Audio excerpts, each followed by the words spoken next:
অবশেষে 24 ঘন্টা জার্নি করার পর কক্সবাজার স্টেশনে চলে আসলাম। সবাই তো অনেক বেশি ক্লান্ত হয়ে গিয়েছে। আজকে সারাদিন কি করলাম সবকিছু থাকছে এই ব্লগে। আসসালামু আলাইকুম এভরিওয়ান, ওয়েলকাম করছি মিষ্টি লাইফস্টাইলে। আশা করি সকলে অনেক বেশি ভালো আছেন। আল্লাহর অশেষ রহমতে আমি অনেক বেশি ভালো আছি। সকালবেলা ঘুম থেকে উঠে আমরা সবাই অনেক বেশি ক্লান্ত হয়ে গিয়েছি। আমাদের প্রত্যেকের মুখ থেকে অবশ্য আপনারা বুঝতেই পারবেন। তো সকালের চোখে এখনো ঘুম ঘুম ভাব। তখন কেবল মনে হয়, কেবল না, 12:30 বেজে গেছে। অনেকক্ষণ জার্নি করছি। আগের দিন 11টায় ট্রেনে উঠছি, পরের দিন 11টায়, মানে 24টা ঘন্টায় ট্রেনের মধ্যে। 24 ঘন্টা পর তাও একটু সমুদ্রের মুখটা দেখলাম, তাও একটু মনে শান্তি লাগলো। যাই হোক, এই তো এটাই আমাদের রিসোর্ট ছিল। এত বেশি খারাপ লাগতেছিল, মনে হচ্ছে যে চলাফেরা আর করা যাবে না। শরীরে কোনো শক্তি পাচ্ছে না, ঘুম খুব একটা বেশি হয় নাই ট্রেনের মধ্যে। আর কি ঘুমাবো। তো সকালের অবস্থায় ঠিক এমনটাই অবস্থা। বাচ্চা বড়রা সবাই অনেক বেশি অসুস্থ হয়ে গেছিলাম। তো এখানে আবার আপনাদের ভাইকে যেন একটা ফর্মালিটি পূরণ করতেছিল, হয়তো রিসোর্ট থেকে দিয়েছে ওইটাই। তো এখানে আবার আমাদেরকে সবাইকে ওয়েলকাম ড্রিঙ্কস দেওয়া হয়। তো জুসটা অনেক বেশি মজা ছিল। যাই হোক, জুসটা খাওয়ার পর অনেকটাই আমাদের ভালো লাগছে। আসলেই মনে হচ্ছে যে একটু শক্তি পেলাম সবাই। তো এটাই আমাদের কটেজের সামনে সবাই মিলে চলে যাচ্ছিলাম। তো কি আর করার, আজকে আমরা কটেজে পাইছি। কালকে হয়তো বা অন্য একটা রুমে শিফট করব, ভালো একটা। এই কটেজটা খুব একটা আমার কাছে ভালো লাগে নাই, বাট কিছু করার নাই। 15-20 দিন আগে থেকে বুকিং দেওয়ার পরেও কেমন জানি আমরা পাই নাই, ভাগ্য খারাপ। এই তো অবশেষে কটেজের মধ্যে ঢুকেই গেলাম। ঢুকে যে এই তো এখানে 2টা বেড সিস্টেম দেওয়া ছিল বাচ্চাদের জন্য। তো পরে ভিতরে আরেকটা রুম ছিল। রুমের মধ্যে থাকতে থাকতে আমরা এখন বিচে চলে যাব, কারণ সমুদ্র সৈকতে আসছে, বিচে না গেলে কি হয় বলেন। তো আমরা সবাই মিলে চলে যাচ্ছিলাম বিচের এই পাশে।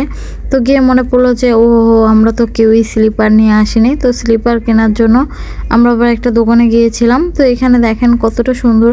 আর সেদিন সমুদ্র সৈকতে যে এত পরিমাণ মানুষ ছিল কি বলবো। যেমন বালি গরম ছিল, প্রচন্ড গরম, আর তেমন মানুষ।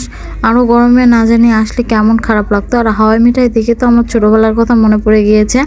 ছোটবেলায় হাওয়াই মিঠাই দিয়ে কত কই খাইতাম, এসে এগুলোই মনে পড়ছিল। অবশেষে জুতার দোকানে চলে আসছে, এখান থেকে কিছু জুতা নিয়ে নিলাম। প্রত্যেকে একটা করে জুতা নিয়েছে। এই তো দেখছেন বিচে কত পরিমাণ ভিড়, পা দেওয়ার মতো কোনো জায়গা নেই। এতই মানুষ, মনে হচ্ছে বাংলাদেশে সব মানুষ এখানে আছে, কিন্তু হয়তো বা বাংলাদেশে সব মানুষ নাই, এমনি মজা করলাম। তো এখানে আমি আবার জুতা পরে একটু রং করছিলাম, আমি আর আমার ভাগনা। এখানে মুড়ি মাখা দেখে আমার আবার একটু মুড়ি মাখা খেতে মন চাইলো। এই তো মুড়ি মাখা, কি আর করবো, এখান থেকে আবার কিছু মুড়ি মাখা নিয়ে নিলাম। মুড়ি খেয়ে সোজা আবার রিসোর্টে চলে গেলাম। এখানে আবার সুইমিং পুল ছিল, তো সবাই মিলে একটু সুইমিং করে নিল বাচ্চারা। আমি অবশ্য সেই সময় নামাই নাই, অনেক বেশি ঠান্ডা লাগছিল, এই জন্য আমি আসলে নামি নাই। তো এদের একটু ভিডিও নিয়ে নিয়েছিলাম। ওদের দুপুরের খাওয়া দাওয়া করতে করতে প্রায় 5টা বেজে গিয়েছিল। 5টা এরকম, 5টা 5:30 এরকমই বেজে গেছে। এখানে আবার লইট্টা শুটকি অনেক রকমের ভর্তা ছিল। তারপরে সাথে ছিল চুই ঝাল, হাঁসের মাংস, গরুর মাংস, চুই ঝাল। এখানে আমি অবশ্য খুব ক্ষুধা লাগছিল, যার জন্য ভিডিও নিতে পারি নাই। তো এখান থেকে আমি আবার হাঁসের মাংস দিয়ে খেয়ে নিচ্ছিলাম, আমি গরু খাই না। তো সন্ধ্যার পরে আবারও বের হয়ে গিয়েছিলাম। সন্ধ্যায় সবাই মিলে বের হয়ে যাওয়ার সময় দেখলাম এখানে প্রচুর পরিমাণে সাগরের মাছ উঠেছে। তো সবাই ডাকছিল যে এখান থেকে মাছ খান। তো আমরাও একটু কোরাল মাছের বারবিকিউ আর সাথে কাঁকড়া ফ্রাই খেতে মন চাচ্ছিল। তো এখানে আবার আমরা মাছ দেখছিলাম যে কোন মাছটা খাওয়া যায়। তো পরে এখান থেকে আমরা মাছ নিয়ে নেই, আর একটা দোকান থেকে আমরা মাছ নিয়েছিলাম। কোরাল মাছ থেকে হাস্যকর এখানেই হয়েছে, এত পরিমাণ সবার ক্ষুধা লাগছিল, ভিডিও নেওয়ার কথা মনে নেই।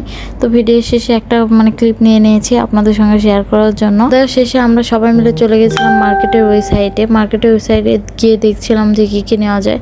তো এখানে আমার খুব একটা জিনিসপত্র ভালো লাগেনি, ওই জন্য আজকে আমি ওইভাবে কিনেও নি, কারণ আমি 4-5 দিন এখানে থাকবো, তো এর মধ্যে নিয়ে নেব। তো এই তো আজকের মতো ব্লগটি এত পর্যন্তই। তো সবাই ভালো থাকবেন, সুস্থ থাকবেন, আল্লাহ হাফেজ। কালকে